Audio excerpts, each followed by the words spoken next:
Hi everyone, and welcome to another episode of Trip Around the Multiverse with your hosts, the American Nightmare, Kyle Charles. Even though I'm not American, but hey, and and the and the governor of AEW, CY Chung. and we are going to review AEW's pay-per-view event. Would it be their SummerSlam? Yeah, their SummerSlam, but before the summer. Yeah. Double or Nothing 2021. I have no idea why I said that. So you're saying you didn't watch the pre-show match No. with Serena Deeb, NWA Women's Title holder, against Riho? No, I wanted to, but So no. this was the buy-in pre-show match that was free for people to watch. Yeah. It was actually pretty good though. I think you should give it a chance and watch it. Because I didn't know it was on the pre-show. Because I like Serena D and I like Riho. Yeah. And I didn't know till afterwards that it was on there. I was like, oh man, I missed it. Yeah, definitely check it out after. I mean, I watched like you did. I watched the whole pay-per-view and then afterwards I was like, oh a minute, I thought that was a pre-show or something. Yeah. But no, check that match out. It's actually pretty good. Because I did start watching the pre-show, but then it was just like the hype packages. Yeah, because it's like, like an hour pre-show Yeah. before they get to like the matches, which is the match itself is probably about 15 minutes long, but you get entrances and stuff, so about 20 minutes. 20 minutes, yeah. And then it goes into the pay-per-view itself. So you would have had to wait quite a while if you didn't watch it off. Like, so they put it up on YouTube, the pre-show. So I just fast forwarded it till that bit. Okay. Oh, yeah. I'll remember that for next time. Yeah. Check it out next time, anyways. Afterwards. But right now, let's get on to the actual show itself. Yeah. Brian Cage versus Hangman Adam Page as the first match, where Brian Cage is the heel and Hangman Adam Page is the face. Yeah. What did you think of this? I liked what I got to see of the match because the pay-per-view stream was buggy for me. So basically it was start, stop. Right. Gotcha. So it messed up the flow of the match. But from what I did see, I enjoyed it. I thought Cage was going to win again, but no, he didn't. So that's quite surprising. I also enjoyed it. Very good match. I thought Adam Page made Brian Cage look good by not like just simply flopping around for him, but when he got out muscled and thrown about, he was flinging himself against stuff. Yeah. But he was never beaten to the point where he was looked like a jabroni. No. He had he had good comeback spots, and he was kept on Brian Cage's level. They were equal level to each other. Yeah. So one person's in control, the other person then starts coming back with a bit more moves, and then they lose control stuff there. So it's a good flow. It was really good flow. One thing I give Brian Cage, for someone of his size, even though he moves kind of slow, but it's not as slow as someone should move at his size. Wait, that makes no sense. But you called him a robot before. Yeah. And he is called the Machine. He does things that someone his size shouldn't do. Yeah. And it looks amazing. Which brings me to the point where he did he did 90% of a buckshot lariat. Yeah. Where he just didn't connect with it because Brian with Hangman Adam Page caught him and gave it Cage an F5. I was like, ooh, that's something. But then after that, Cage was just like power bombs, brute power moves. And he wasn't even in trouble, but his teammates came out and I was like, okay, I think I know where this is going. Yeah, because that's when he gave him the power bombs and his teammates come out, I was like, okay, this is where Cage is going to win. And then Cage did this face turn. He's like, yeah, well, we'll see where that's going because that's kind of a long time developing thing where he's on the outs of his team but kind of still with them. But yeah, they came and distracted him, and then he got caught with a buckshot lariat for the win. And I was like, oh, you know what? It's all right because they want to protect both guys, and usually they don't like this distraction wins kind of thing. But they're in kind of, like you say, they're in transition of turning Brian Cage. Yeah. And Hangman Adam Page is kind of one of their biggest stars that they've put in the upper mid card. Yeah. Area, where he's going to float between main event and mid card. So you're like, oh, okay, he's the position where he is, and they're trying to get Brian Cage there. Yeah. So yeah, okay, it's fair enough. It's fair enough. Yeah. But I'm quite worried about Cage as a face. Right. Because someone of his size you can't really ever be the underdog. You know what I mean? Yes. Yeah. So we'll see. I thought you meant his actual face, by the way. Oh no, no. I was like, what? You're worried about his face? No, I meant yeah, I got you. I got you afterwards. Yeah, we'll have to see because like you say, guys that size can't really be underdogs in particular, so they'd have to be like Roman Reigns style face, if you know what I mean. Yeah. Just come in there, beat people up, and walk off. Yeah, but then you can only do that for so long. Yeah, then you have to start giving him the correct opposition because he can never fight a heel necessarily that's smaller than him unless their heel is so dickish that you want to see him get beat up. Then you only run into one set of faces versus one set of heels. Yeah. But we'll see how that works. We'll see. Yeah. I have faith. Okay. Next match: AEW Tag Titles, Young Bucks versus Eddie Kingston and Jon Moxley. Yes, this match, I didn't have high expectations of it. Well, it's gonna be a match, you know. Yeah. But then, like, literally 2 minutes in, I was like, "Oh wow, this match is amazing." Yeah. Okay, first of all, the Bucks are the heels here, and Eddie Kingston and Jon Moxley are the faces, right? But here's what's really good: the Bucks come out and they start being dicks from the very point of their entrances. Yeah. So you're like, we're supposed to boo these guys just by their facial expressions, their movements, their jawing off at the camera. You're like, yeah. You know, you guys. You get beat up. I hope you do. Yeah. And what is good as well, because they're flashy moves. Yeah. But they're so good at being annoying and disrespectful that you make sure the actual move, but you boo the actual team. Yeah.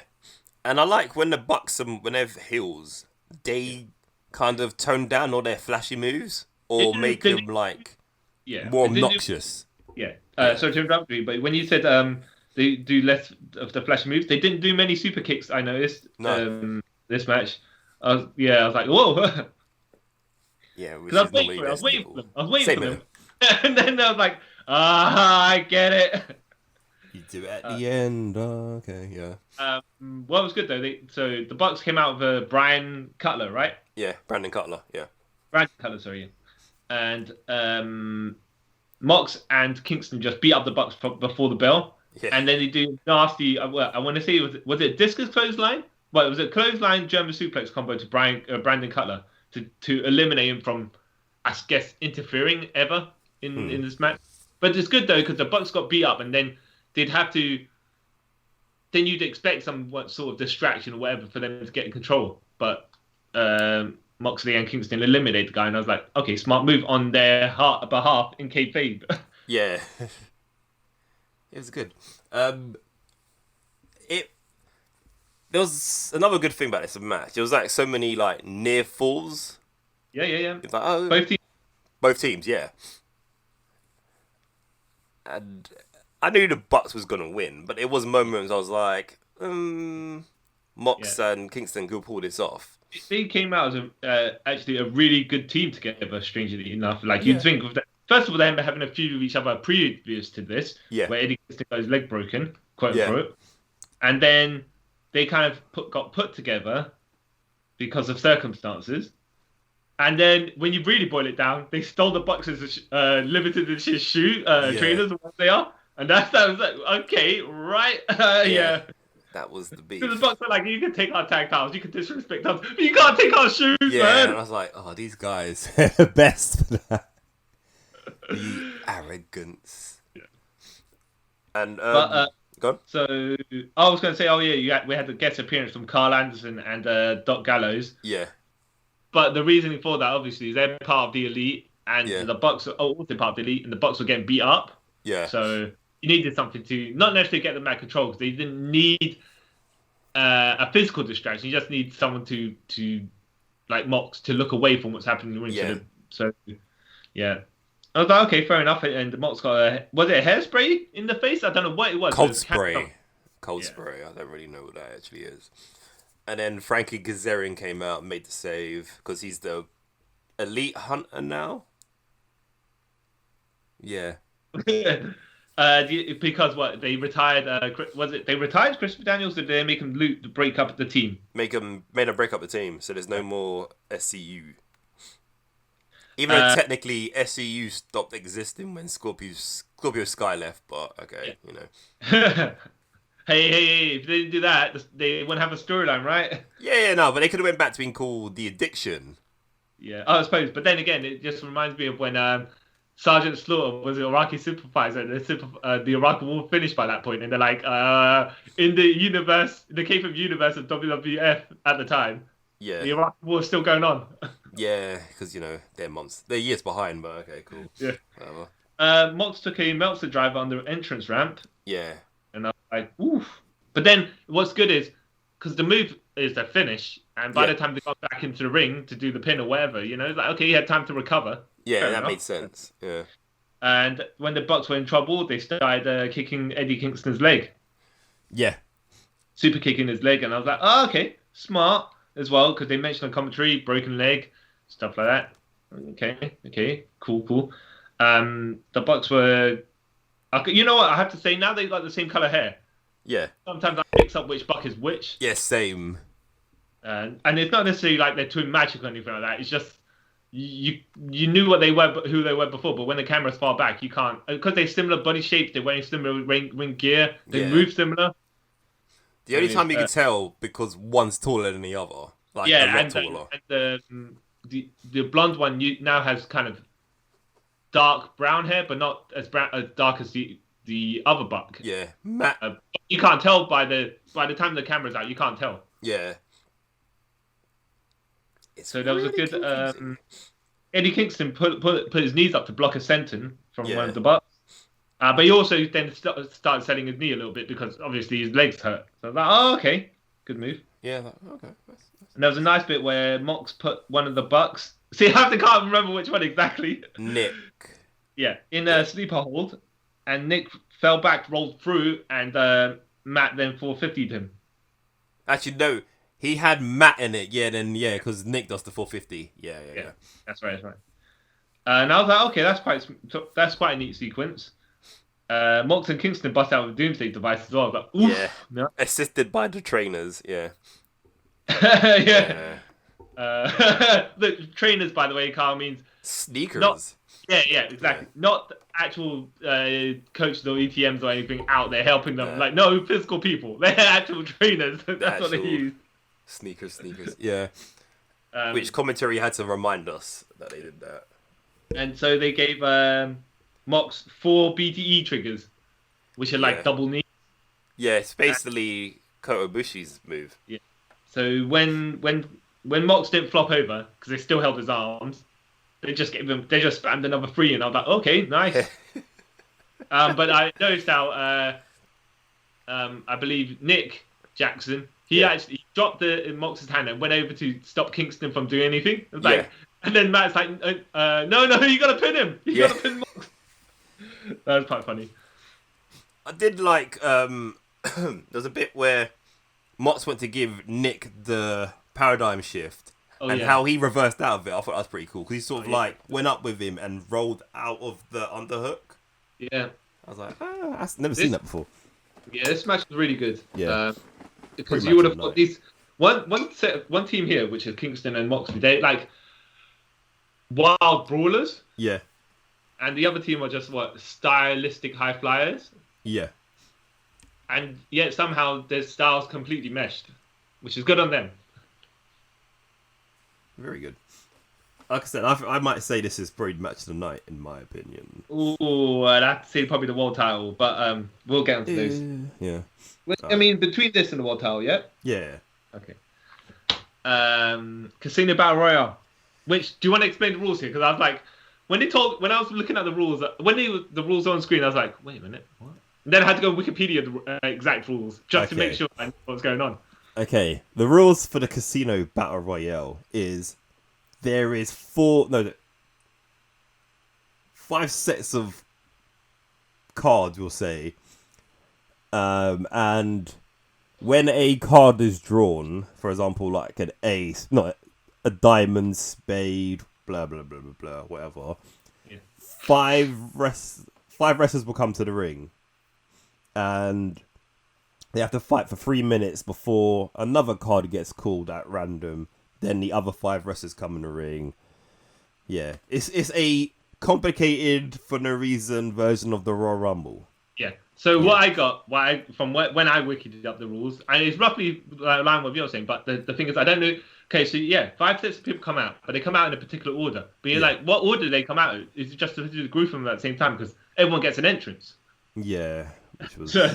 and I was like, the suits. So they pulled out each random people picked up cards which have a number of according suits, right? Yeah.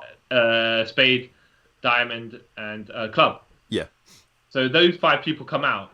Yeah. Whenever that suit is drawn, and then you get the Joker that comes out by himself at the end. Yeah, which is every 3 minutes, the next set of 5 guys come out. But what order they come out is probably according to the highest number of cards, right? I don't know. I think so, because I don't think they really explained that part. Yeah. That's why I was like confused. Yeah. Like, why are they coming out not all at once? Why are they coming out individually, having their own entrance music, and then on top of that, it's like, why are they coming out in this particular order as well? Yeah, they need the last 2 of these, they didn't do it that way. So really? When a suit got called, all the people come down at the same time. Yeah, that makes more sense. Yeah, that's what I thought it would be. I enjoyed this match. It's entertaining. Jungle Boy winning at the end. I was like, oh, okay, cool. Yeah. The fact that I had Christian Cage at the end with him. Yeah. To put over new talent, I was like, oh, okay, makes sense. Why not? And the fact is as well, whoever is getting it wins gets a title shot on Dynamite. Yeah. Is kind of better for I want to say a lower card person, right? To get the title shot. But if you're doing it on free TV. Yeah, you're not going to throw one of your heavy hitters at it, are you? Yeah. So it makes... It's a special one. But he got loads of cheers, and people wanted him to win. I was like, okay, that's fair as well. He probably deserves this title shot then, in that case. Because I thought it would either be him... Yeah. Christian Cage, but that don't mean too obvious. Like, oh, they just copied Edge. Yeah. Actually, I don't even know who else I thought would have won. Well, it was probably one of those 2, right? Yeah. Or even Penta. I thought Penta might have won, but then Penta come out in his Joker theme. Yeah, that was the hilarious. Yeah. Because I'm trying to think, no one else was kind of on the level to win. Now I think about it. No. Well, you know what? I would have thought maybe Christian Cage myself. Yeah. But then when Jungle Boy did win, it was like, okay, it makes sense. Makes sense, yeah. Yeah. And he could take the loss because he's still young, and then he can come back. Because you know, one day he's eventually going to win that title. So you know. Jungle Boy. Yeah. He's going to win it. Not anytime soon, but he will. No, it's fine. I was just like, when you said one day he's going to win the title, I was like, oh, do you mean Christian Cage or do you mean Jungle Boy? Jungle Boy. Cage, I don't see him winning it. Oh, okay. He might win a title. He might win a title, but he ain't going to win the... I think he will get a title shots, though. Yeah, we'll get a title shot. They're building to that. Yeah. Also, we've got to say, and this is where Leo Rush made his AEW debut. Yeah. Yes. Yeah. I was quite happy. Then he kind of got eliminated straight away. Pretty quickly. Yeah. I mean, he had a good showing, and then he was... Yeah, there were people in the ring that were there from the beginning that lasted longer than him, and he came at the end. Yeah, so it's like, okay, I guess. Yeah. Mm-hmm. All right. So we're shifting on. Yeah. Cody Rhodes versus my boy Anthony Ogogo, who I trained with. He actually trained with the Knights as well. Was it? Yeah, the guy, he was putting in a lot of training in a short amount of time, but in the 2 years, man, he was training, I think, several times at our place and then several times over there. And yet, the thing is, from what his record, he's only had one tag match before this. Well, one tag match prior to starting at AEW. Okay. I think he had a tag match at the Knights organization. Yeah. So Cody Rhodes as the face, All-American face. But is he the face, though? Well, okay, but he's coming out with Arn Anderson in the context of kayfabe, yeah. Then we'll in the context of kayfabe. Right? Yeah. So Cody Rhodes is the face coming out with Arn Anderson. Cody Rhodes basically dressed it all-American, red, white, and blue with eagles on his shoulders and stuff, like a Homelander. Eagle plates or something like that. Yeah. And Anthony Ogogo coming out, he's the heel. He comes out with QT Marshall. Yeah. I don't know what to say about this match. Okay. All right, let me start. Let me say some stuff. Yeah. You say some stuff. I feel personally here. I think Go did good. He did good. Yeah. Like he knew how to be flashy. Knew when to mouth off in the heel. His mannerisms, his posture. He came across like a proper heel. And as a guy who would officially listed as his fourth match, really? Yeah, because really, he had two matches on Dynamite, which is basically you punched two guys in the gut and that was it. So, yeah, I didn't think he did bad for a match that went 10 minutes. That he'd never had the 10-minute match before. You're probably going to say it could have been better, right? No, not even that. It could have been better. Okay. One, I thought the reason for the feud is kind of stupid. Yes, that's so. Okay, let's call it in ring. In ring, how you don't think Anthony Ogogo did too bad? He actually did some flashy moves. Actually, he did some flashy moves. You can still. He's still a bit green. He knew how to come across really good in the ring, right? Yeah. He didn't look like he'd only been in 4 matches. No. Yeah. So he handled it pretty well. Yeah. But they shouldn't have put him against Cody. Yes. That knocked the his percentage of win a bit down, right? Yeah. And you kind of know going in, Cody's winning. So it's kind of like this was a pointless match. Yeah. And the whole anti-America, blah blah blah blah.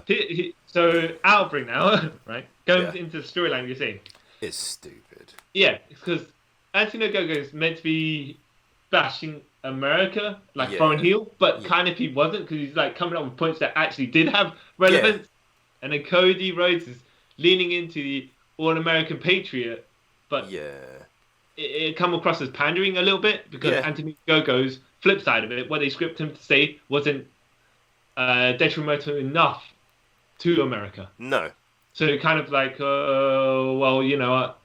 one guy has a point, but he's being a dick, and the other guy, he's relying more on his countrymen. Yeah. I think they maybe thought that the crowd heat was going to carry this match a bit more. Yeah. But they didn't quite get the reaction they was expecting. They did get the boos and the cheers they were expecting, but not as to the level they thought. Yeah. And the other thing I think is stupid about this whole match as well. Yeah. Okay, so he was a part of the Nightmare Factory. Then they split. Ago, right? Yeah. Him, Camacho, I think that's his name. QT Marshall and Aaron Solo. So they bridged off to make their faction. Yeah. But then Cody beats QT Marshall in their first match of the whole feud. So it's okay, you've sort of already neutered this faction as it is. And then you bring a Go-Go into it. Yeah. And instead of just being, I think you're a prick, but that sort of way around it for the feud, which made sense. But they bring the whole anti-America sort of thing, even though the 3 people he's in his faction with are also American. Yeah, and the only reason it was anti-American was when Ogogo knocked out Cody and they put the British flag over his face. Yeah. And I was like, well, yeah, but he's a heel doing heel things. He's not, whatever country you're from, he would have put he came out of the UK flag, he'd draped something over your face anyways. Yeah. So, it kind of... Yeah. But like you're saying, with QT Marshall's team, what they should have done was probably have Cody go through QT Marshall, then the other 2 guys, and the Go-Go at the end is the final boss that Cody can't defeat. Or even, exactly like that. Or not...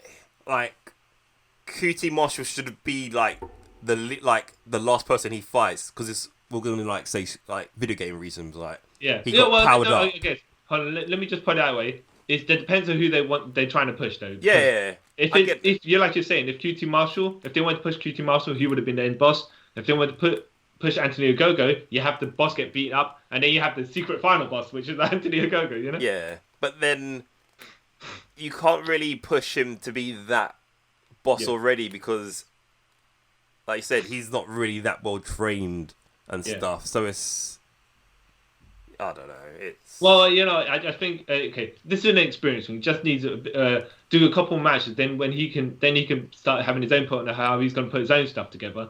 Yeah. And then what it could be is if something goes wrong, he then is able to react accordingly because of all that experience. It's just a time thing that. There's no knock on him. There's no knock on him. But, if they did this whole feud say 2 years from now, where Ogogo was more experienced. Yes. Yeah. Now I do have to say there was a good uppercut spot. Yeah. Where Cody got uppercut, Cody flopped down, and he went like an eagle spread, and then Gogo went to pin him, but Cody's arm was underneath the rope, so it was like, oh, okay, Gogo may have won there with that uppercut if Cody just didn't happen to flop right there. Gogo does a frog splash, which was quite impressive as well, because I would expect him to be able to do one. Yeah, same. I was like, he's a boxing-based wrestler, Yeah.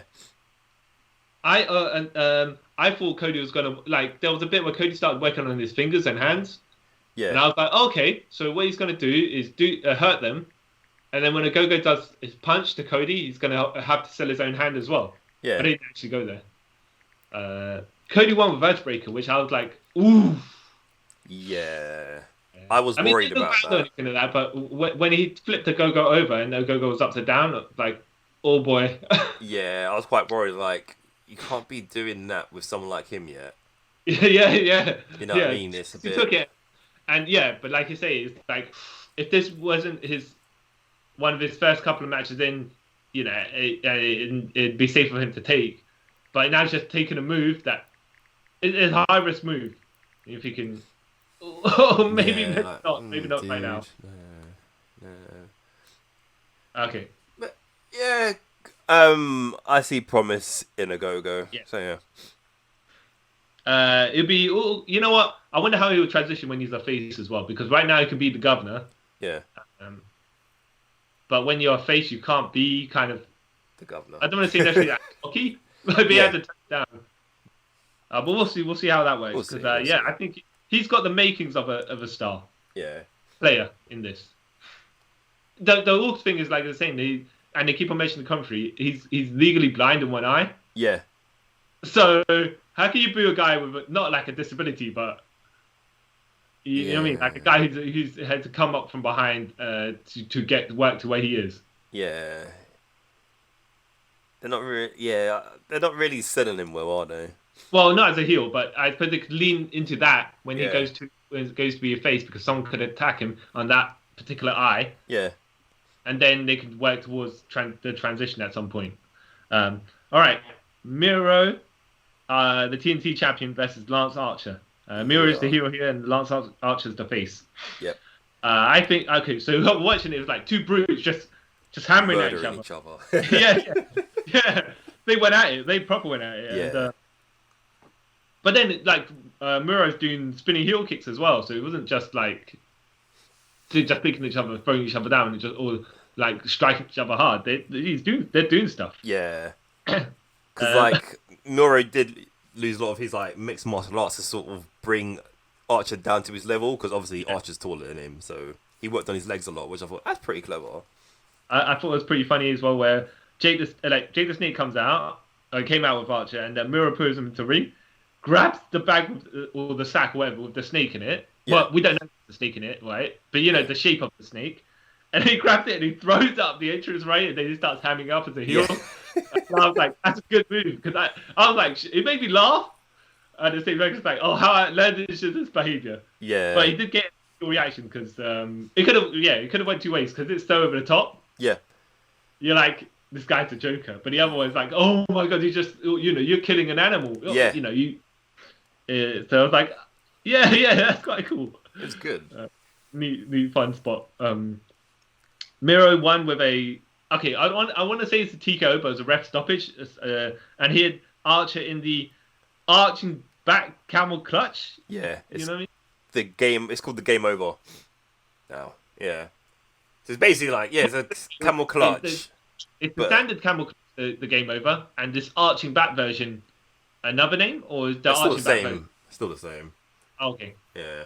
Because they got the paradigm shift, and then they got the elevated one, or no, the Death Rider. No, which is it's cool. It's for some weird reason it's just called Death Rider in Japan.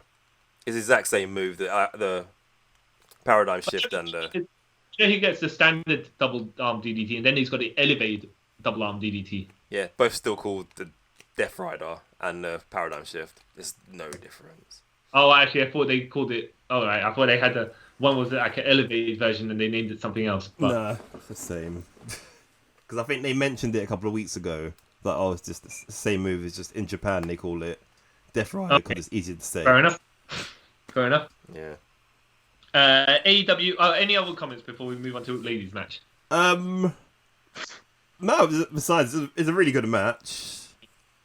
There was 2 chokeslam spots I thought were awesome because Miro got real high for the chokeslam. So. All right, AEW women's match. Hikaru Shida, who's held the title for like a full calendar year. Yeah. She's the face. And Britt Baker with Red Bull, who's the heel. What did you? I enjoyed this match actually. Yeah, so did I. At first, I was a bit, I don't know how I feel about this match, and as it went on and it built and built, I was like, okay. Yeah, because the strange thing is like, Britt Baker, even though she's so bad, as a character, she's arrogant, egotistical and stuff like that, but she's enjoyable to watch because her antics are hilarious. Yeah. You can't really not boo her. You cheer and boo her at the same time because you've got to respect the character work of how she does it and how entertaining she is.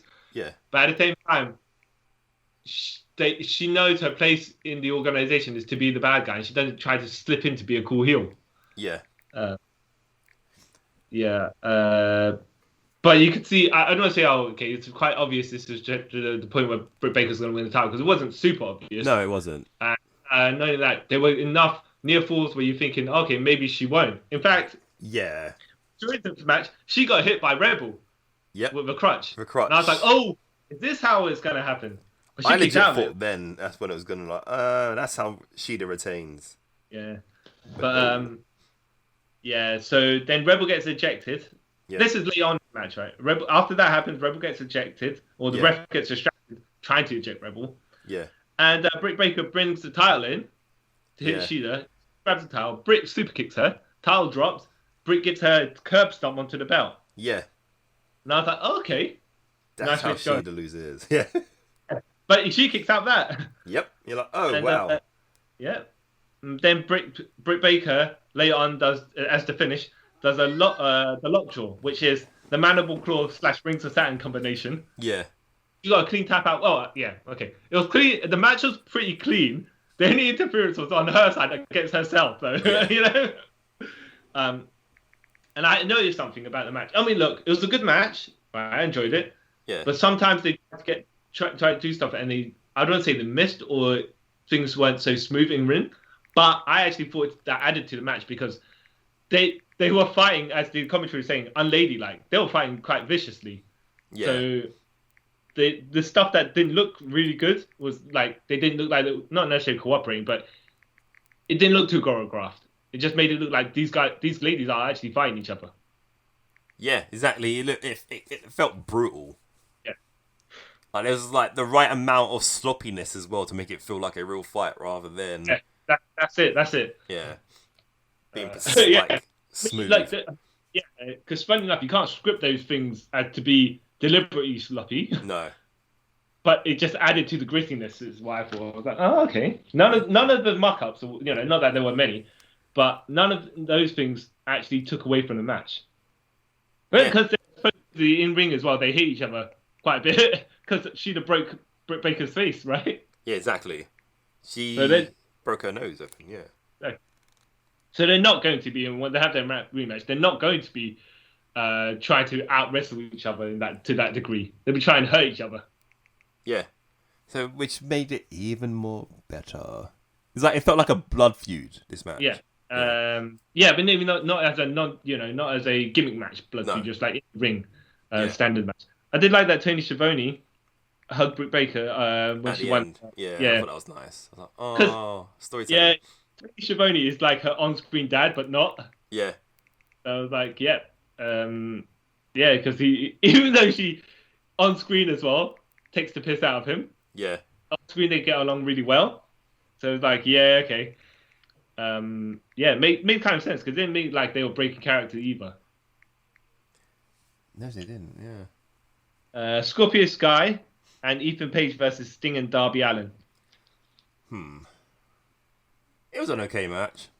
Yeah, it was more okay. Darby Allin being taking all the bumps. Yeah. And because size as well, he's 5'7". Yeah. Supposedly, could be shorter. Yeah. He looks good taking all them bumps. Yeah. He looked like he could be flung around like that, like a child. I did like that Ethan Page, like had him in a gorilla press and then threw him into the first row. Yeah, that was awesome. Yeah. And I did like that basically Sting was doing all his greatest hits because they kept him doing what he needed to do to keep safe.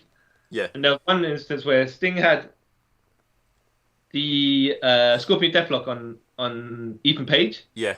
And Darby came. Yeah, Darby Allin was in a heel hook. Yeah. Sky.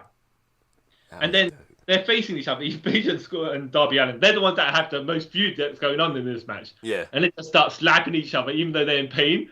And then they start gouging each other's eyes as well. Like, oh, jeez, these guys, they aren't stopping. Even though they're inside submission, they still hate each other so much. They're attacking each other. Yeah, they're like in huge amounts of pain, but they're still going for it. Yeah. Good stuff. Also, Sting did a Code Red, which was hilarious but awesome. Oh, you know what? It looked okay.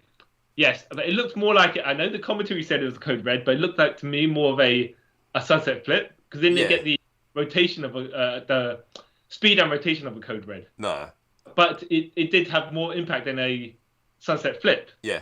So it was like in the middle.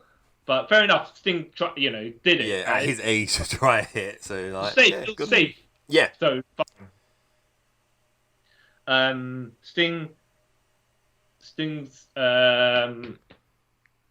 team won the match because he reversed a slingshot cutter into a Scorpion Death Drop. Yeah, that Scorpion Death Drop looked nice. Yeah, and usually that's a signature move that doesn't recently, I say in the last 10 years, it's dropped from a finisher to a signature, but at least they're re-establishing it.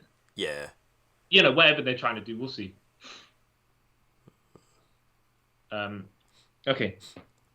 Moving on to the AEW World Title match where... Okay, so Omega's the heel, I know this for a fact, right? And OC Cassidy is the face. But where's Pac in this? I was like... He's the bastard. Yeah, he's the bastard. Fair enough. He does not need to be explained what he is. But I think he's more of a heel, right? Or is he a tweener? What is he exactly? He's a tweener, I believe. Well, okay, does he just fight the heels to fight the heels and he fights the faces to fight the faces? But he only dips to which side according to whoever his opponent is. Yeah, because I think him, Penta, and Phoenix, I think that's what they are. They just... The Death Triangle, they... do what they want. Yeah. Okay. Fair enough. Yeah. Orange Cassidy does a double Hulk Rana, which is pretty good. And when I say double Hulk Rana, what I mean is two Pac and Omega side by side. Orange Cassidy basically uses both their shoulders to jump up, and he latches legs around both their heads, and then he Hulk Ranas them. I was like, okay, that's quite nice. He's so awesome. It was again this match.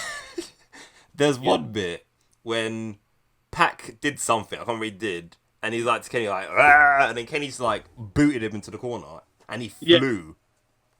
Yeah, it was a running front kick. Yeah, he gave him the running push kick in the corner. Like, he didn't even run. Oh, he didn't run that one. No, he literally just push kicked him from like standing in the middle of the ring, and then Pac just went flying. I think it was at the edge of the camera as well, so we couldn't have seen how much momentum he had coming in. So that's fair enough. I was like, wow. No, he was just standing there, and he just kicked him.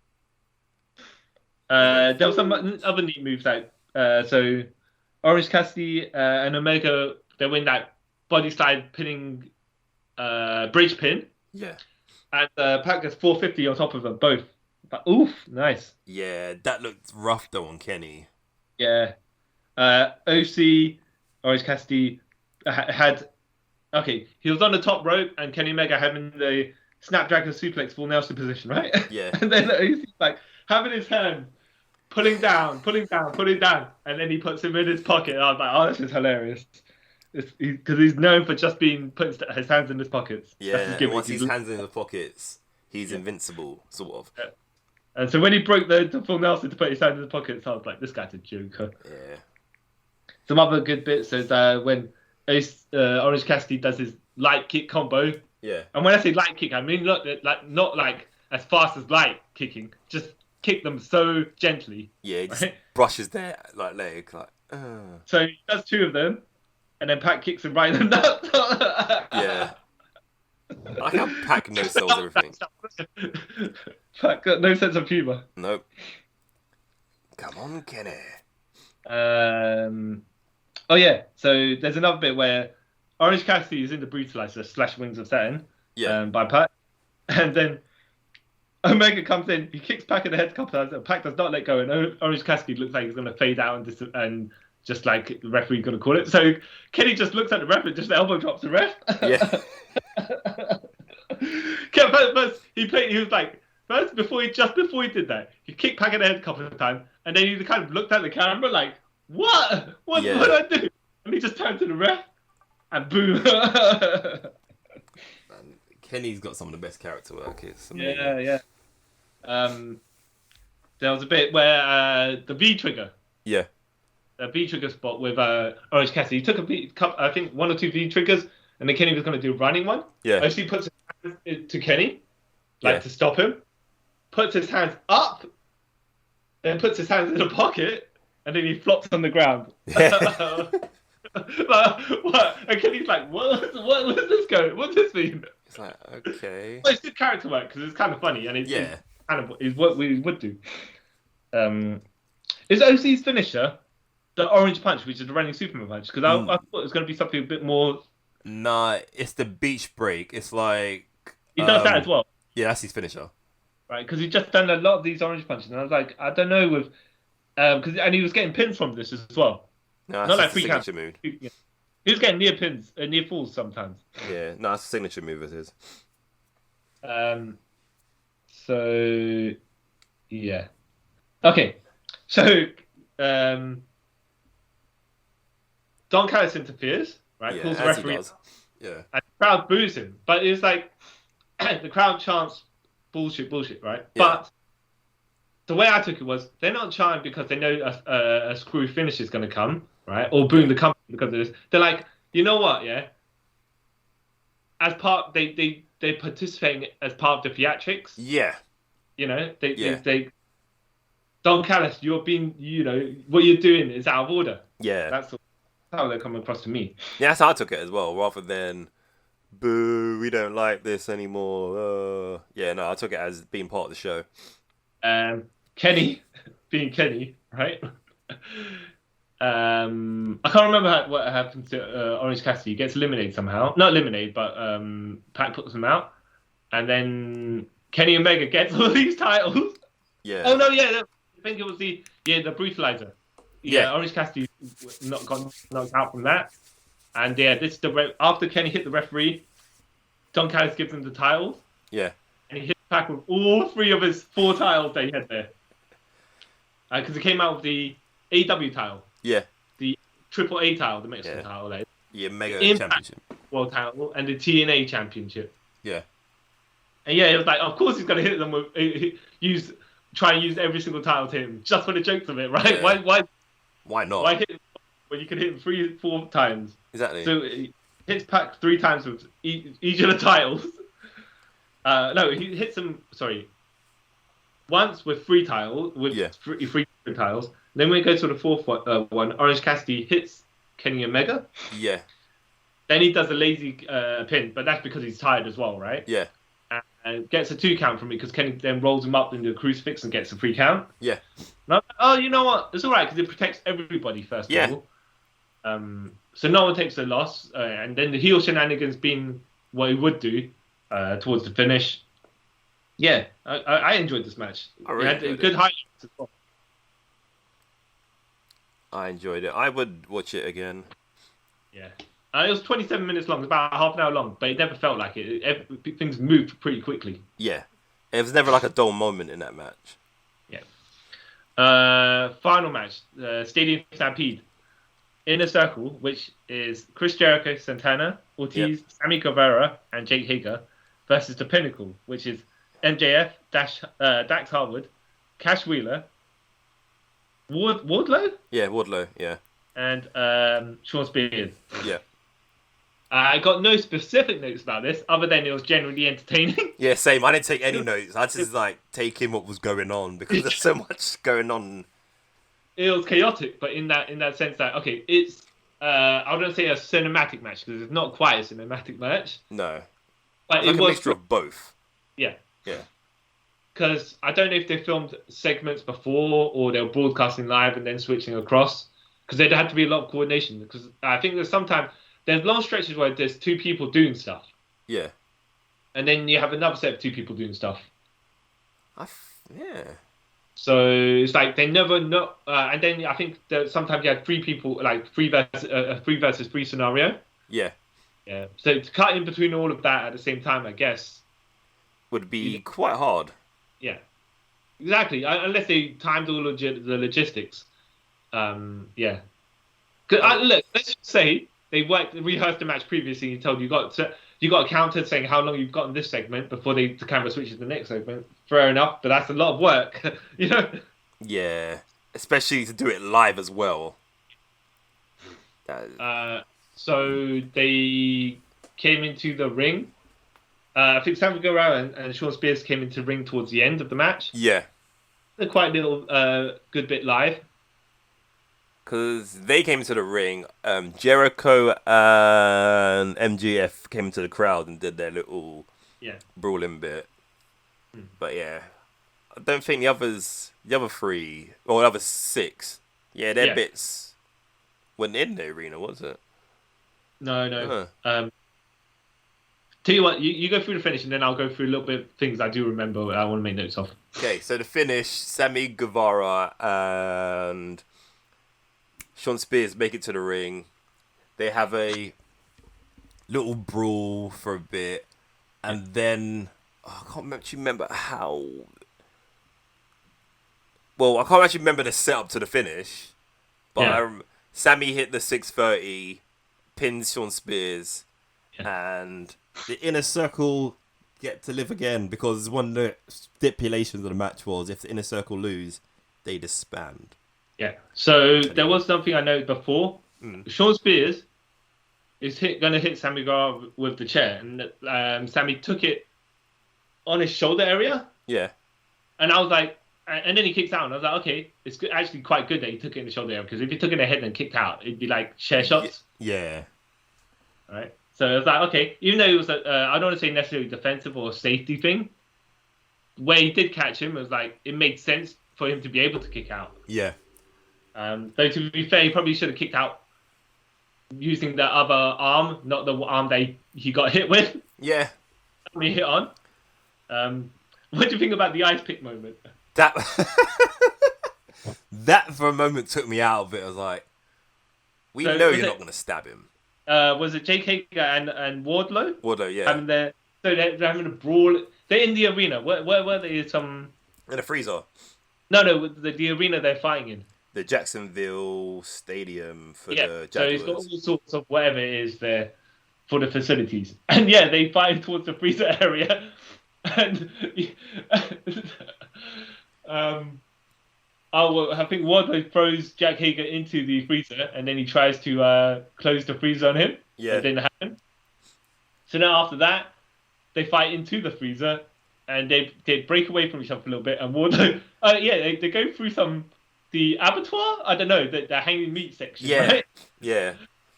And then Wardlow pulls an ice pick off the freezer. Yeah. A bit, but then it's like, where are the other icicle bits? Is it just one in this particular section that he just happened to pull from? What? Yeah, that was a bit weird. And then... Not only that, and in his hand it's really ice cold, so it's not going to stick to his flesh. Whatever, right? But he holds it out like a knife, like he's gonna go into those musical fights. Yeah. And he's like, I'm gonna stab you, and you're like, what? And then he goes to stab him, and then Jake Hager just brushes on way, like, no, what are you doing? And then choke slams him through. Oh, it's more like a rock bottom slash. Yeah, that's it. More of a rock bottom, yeah. Rock bottom / triangle choke thing. Yeah. Yeah. But that was funny.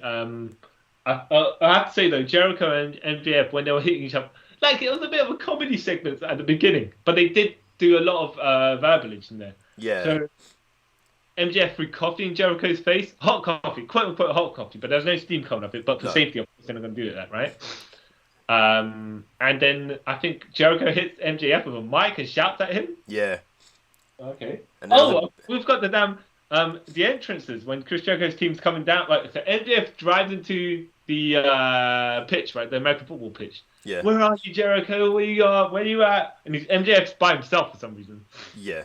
And then Jericho's music starts blaring from the speakers, and him and his team just rappel down in front of the massive Titantrons of the Jacksonville whatever. Yeah, it just looked scary. Yeah, but no, it's like, why so over the top? Yeah. Because they land and then think fireworks come, and then they're all standing like they're superheroes, you know? Yeah. All right. I'm like, it's pompous, but as the team is in the circle, I suppose, you know? Makes sense, I guess. Yeah. Because I was like, okay, this is awesome, but I'm also terrified for these guys' lives. Yeah. Because how they came down at first, it looked kind of like... Oh, yeah, unwieldy, because I think some of them were swinging around. Yeah. They weren't rappelling down like in a straight line. Yeah. I was like, this is... You guys got to be careful. But I think they turned the camera back to MJF to react. Yeah. To then turn back to these guys. But I think that's one of the bits that I think was filmed separately. Yeah. The rappelling section or the entire section? Just that entire... Because it's... How you see MJF looking at him, it looks like he's looking at nothing. Okay. Yeah, so I think they filmed those two bits separately. All right. Fair enough. Yeah, this it's the entertaining match in the way that you'd expect. A bit of crazy fun, a bit of nuttiness. Yeah. A bit of over the topness because Wardlow and Jake Hager, they have these spears. Wardlow spears Jake Hager through a fake wall. A super fake wall. Yeah. Well, okay, I wouldn't say necessarily it's a fake wall, like to pretend it to be real. But, you know, a wall, just a wall off a certain area. You know, there's temporary walls, as they would do. Because sometimes, you know, you just don't make that section, and stuff like that. So, and they're not usually there in the buildings to begin with. So, but, so you got a wall off where the boxes go so no one sees them on camera and stuff like that. So, yeah, those are fake walls. Because they're breakaway. Yeah. That's one thing I give about AEW though. They need to with certain things like that, they need to change camera shot really quick because it lingers on certain things and you can see it looks fake. Yeah. I mean? Yeah. That's fair. Yeah. When Sean Spears and Sammy Guevara are having their brawl prior to coming to the ring. Yeah. Sammy Guevara gets handcuffed somewhere. Yeah. And I don't know where Sean Spears goes after that, but then the camera holds and Sammy Guevara sees the bolt cuts that Sean Spears was going to use on him prior, early on. Yeah. And I say use on. What I mean is that he was going to swing it and hit him, not like try and chop off his fingers or something like that. Yeah, because he's going to use it and he throws it. Yeah. And then you find it there, like, okay, that's kind of clever, I guess. And is it Santino Ortiz? And with FTR. Yeah, exactly. And they're in the bar, some sort of bar area. Yeah. Two guys come up to them and get hit by bottles, and then Conan's in the back. Conan from LAX, TNA, WCW, that sort of fame. Yeah, he's been a DJ in the back there. Why? It's so random that bit was. But no, because it's Santino Ortiz were LAX and TNA. Yeah, no, but it was just random how... Conan, I get the whole thing. It's like, okay. Then he started playing, I'm pretty sure was their entrance music in Impact. Oh, right. Because I was going to say, if you start... I didn't think it was Bow Wow Wow, UPO, UPA. Oh, yeah, because Conan sang it, and I think he owns the rights to that song. So he could do whatever he wants with it. Yeah, because he owns the name LAX, isn't it? That's why they can't be called LAX anywhere else. Oh, okay. Yeah. Right. I didn't know that specifically, but I know that the entrance song was basically his. Yeah. Wait, is that the LAX 5150 song with the Homicide and Hernandez? Yeah. That's the song that they also used for Ortiz and Santana. I think so. I'm not 100% sure because I wasn't really watching TNA back when they new LAX came, so I'm not too sure. Yeah, no, was that. What was funny in TNA was that they had the original LAX, which was Hernandez and Homicide and Conan. Yeah. Then later on, somehow they had they disappeared for whatever reason. For a couple of years, and then you got the new LAX with Santana and Ortiz, and then the OGs came, which was Homicide and Hernandez with Eddie Kingston. Yeah. But they weren't called LAX. No, that's called the OGs. Yeah. So it was like, all right, fine. So last I remember, you guys were LAX. And then they got another team of LAX that is not the LAX I remember, but now you guys aren't called LAX. Okay, whatever. All round. Generally, what do you think? Very good pay per view, yeah. Yeah, it was probably one of my favourite pay per views of this year so far. Yeah, and we're only in May, so July. Generally speaking, everything was pretty good. Yep, lived up to expectations. Aside from we're saying the overly patriotic match of. Yeah. Yeah. But besides that, yeah. But there is upside to that match because it's like because people were saying so Cody's gonna have a baby, right? Yeah. So why don't you just have Antonio go win the match and then he could go off to parental leave? Yeah. Unless because they're now having a rematch on Dynamite, not rematch necessarily, but it's QT Marshall and Antonio Gogo versus Cody Rhodes and I forgot. Lee Johnson? I don't know. It's a tag match of some degree, but okay, maybe that's where they'll have the Nightmare Factory beat up Cody and send him off. Yeah, probably. But still, it's a bit. Yeah. But yeah, I Gogo should have probably won the match, and Cody could have just gone off to. I personally think that match shouldn't have happened yet at all. Yet. Yeah, at all. Okay, that's fair enough. I think they probably need a bit more of a. I don't want to say a hook, but they just need to establish a Go-Go as being a bit more of a anti-American. Yeah. To get the reactions they were trying to get. Yeah, because it was like a 2-week build, so something like that. And Go-Go was getting cheers as well in the match. There was a chant for "Let's go Go-Go." Let's go Go-Go. So yeah. But no. Overall, very good event. And I'm telling you, Carl, to check out the pre-show match. Yeah, I will. Whenever you get the chance. Okay, so that is us signing off. I am the Machine. Okay. With the WTF. No, what title has he got? FTW title. Yep. CY Chong. And I am the millennial cowboy Kyle Charles. And yeah, let us know if you enjoyed Double or Nothing 2021. Do you think Cody should have not came to the ring as Homelander? he was probably. Yeah. Well, I was going to mention that. I was actually going to mention that. Should really be doing that. Yeah, so let us know. Should Cody have come to the ring as Captain America if they were going to go in that direction instead? Yeah, because at least that wouldn't be as bad, if you know what I mean. Because Captain America is known for being good. Homelander, yeah. So yeah, just let us know. And maybe Anthony Gogo should have come out as Captain Britain, and that would have been the stuff. Yeah. But live and learn. Yes. So thank you all for listening, and we'll catch you guys next time. Bye. Bye.